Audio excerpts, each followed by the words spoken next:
Hi, my name is Megan Hildebrand, and I'm the foster and adoptive parent recruiter and trainer for Family Builders of the Catawba County Department of Social Services. I would like to tell you a little bit about Family Builders, who we are, what we do, and what we need from our community. Family Builders is a unit of Catawba County Department of Social Services, and we are responsible for placing children into their foster or adoptive homes. Our primary goal at DSS is always to reunite children with their birth parents whenever possible.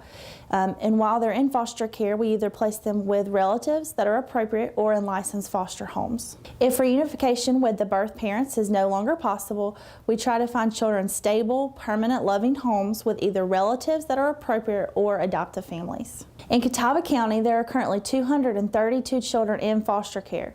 Due to a shortage of foster homes in our county, 96 of those children, which is almost half, have had to leave our county, which means that in addition to having the trauma of leaving their birth families, they also have to leave their homes, their churches, their schools, and their favorite parks.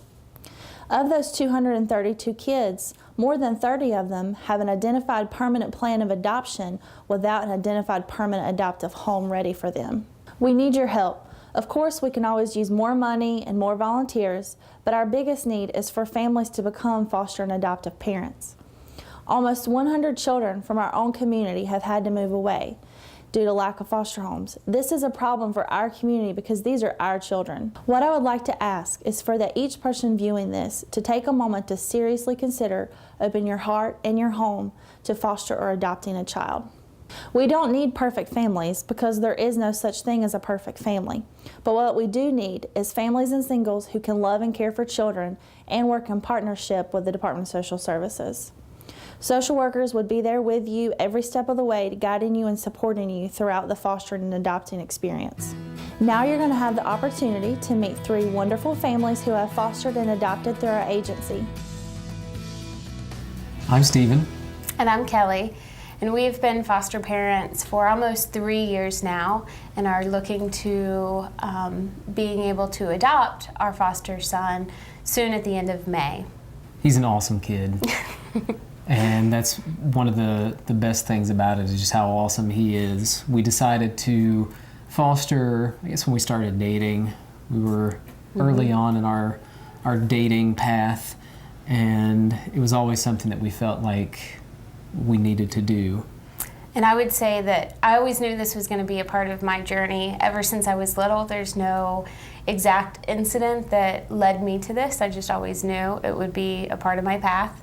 And when we started dating, we both discussed it, and we were lucky enough to have our biological son, and soon after having him, we right away looked into fostering another child. One of the stories that really is kind of heartwarming is with our foster son, since he had been in our home, we were able to tell our biological son who his brother was going to be when everything was announced that we were going to be adopting him, and that was really special. He was excited to know who his brother was. And I have another story to share. It was kind of funny, at least I thought in hindsight.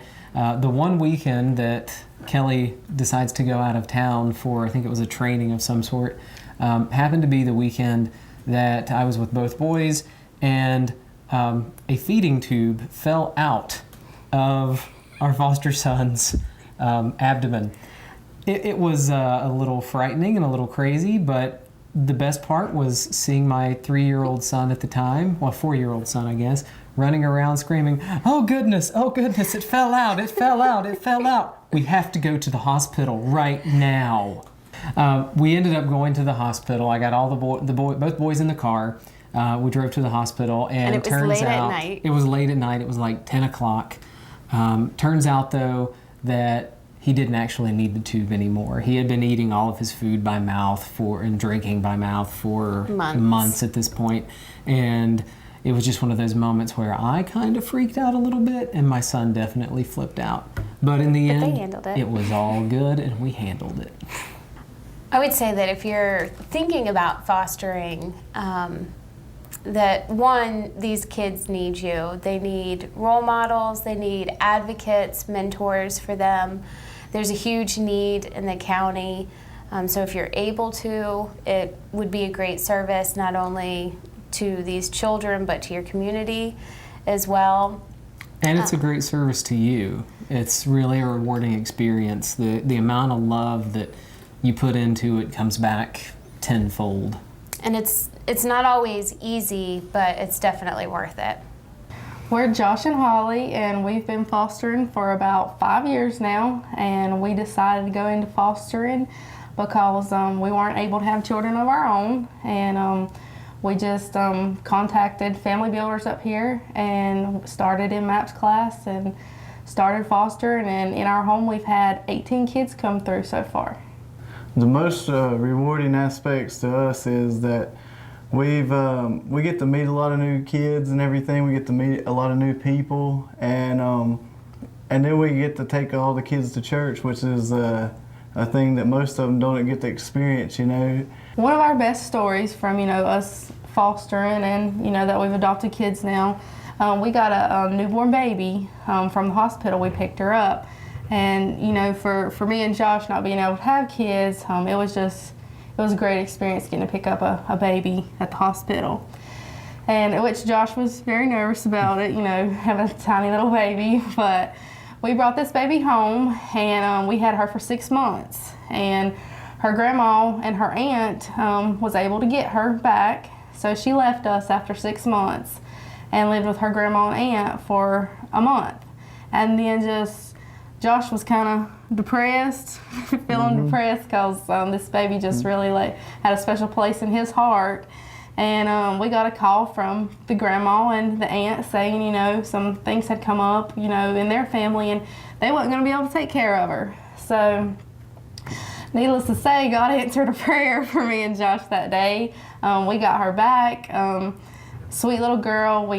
She come back, and it was like she had never left. There's still kids, some that leave our home we never see again. Some call and we talk to them, and some come back just to hang out on the weekend or when we do special events.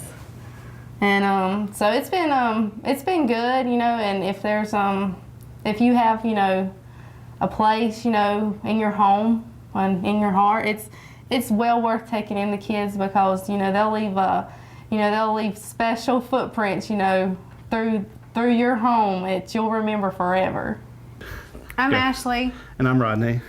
We've been fostering for about a year. We're on our second placement. We have 4 children with us right now, and we had one for a short time last summer. Right? Right. We decided to foster. We felt like there was a need for help in the community and with children in particular, and we had a desire to want to have some more children in the house. Very true. Fair? That's very fair. And I think we just felt in our heart for many months that we were called to do something, and fostering is what we were called to do, and we haven't looked back ever since. Yep. So having 4 foster kids in our house, as well as our own 10-year-old, we've got 5 kids under the age of 10, and there's really never a dull moment, and usually quite entertaining. And had the opportunity the other morning to watch one of the middle children do something kind of silly. Rodney and I were enjoying some breakfast by ourselves while the kids were kind of off to the side watching TV, and 6-year-old came in and, "What you doing?" I said, "Having breakfast. Can I have some bacon?" "Sure." She sat down and grabbed her piece of bacon, sat there, and as usually happens, the others have to come find out what's going on without them. And the other 2 came in. "What you doing?" "I'm thirsty. Can I get something to drink?" "Sure. Help yourself." Kind of hung around watching to see what happened. The 6-year-old had put the piece of bacon under the table and hit her head.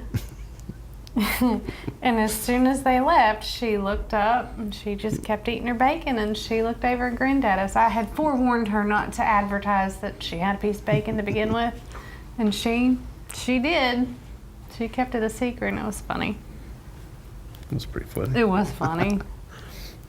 So, I guess my story, it's not as funny or anything like that, but it really struck a chord in our hearts and everything. We recently had tubes put in the ears of one of our children, and she has horrible speech impediments, and really developmental delay because she can't hear. We found out in the process that she couldn't hear. She had like 75% hearing loss, and took her in to the surgeon down in Denver, and they put ear tubes in, and it took literally just minutes, and the change in her was just so dramatic that it made your heart, just crush, you know, when you saw it. And it's an amazing thing when you see that, and you just see how her life changed in 10 minutes, and that's really heartwarming. Yeah, and her world is new and just wide open now, and ready for her to flourish. Yeah. So in our everyday world, we carry around 5 or 6 children with us. We go out to eat, we go to church, we go everywhere.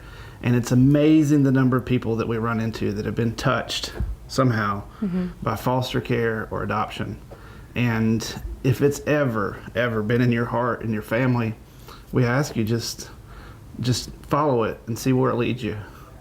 It's something that it's led us a long ways, and is very fulfilling to us. Please, if you can, reach out to these guys and help them. I'll tell you a story, and not necessarily for the camera or whatever, but when you were talking about being out to dinner and all that kind of stuff, it was several months ago. It was back in January. We'd gone away for the weekend and had respite. We celebrated our birthdays and came back, and we went out to eat somewhere, and there we had gathered all the kids back, so we're catching up on the weekend, and I'm holding the baby and all that, and a couple tables over, you remember this? At Jack's, yeah. Couple tables over, I could see this older couple, and they just kept watching and kept watching and kept watching, and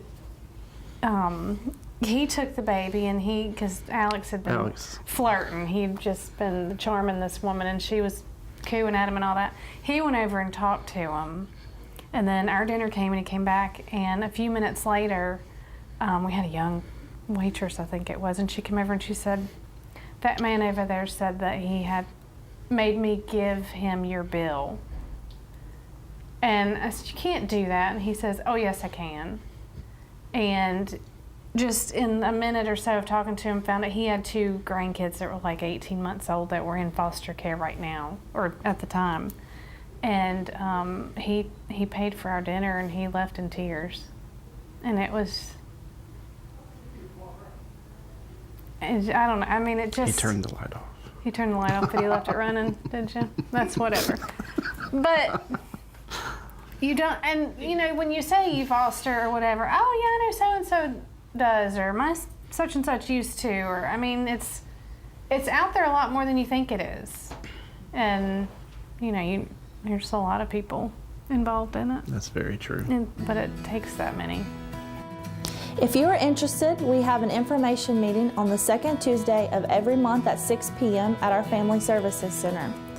If foster and adopting are not for you, please consider sharing with others that you encounter the desperate need for foster and adoptive families in our community, and encourage them to consider it. If anyone has any questions, please visit our website at fostercatawba.com, or you can contact me directly at 828-695-4553.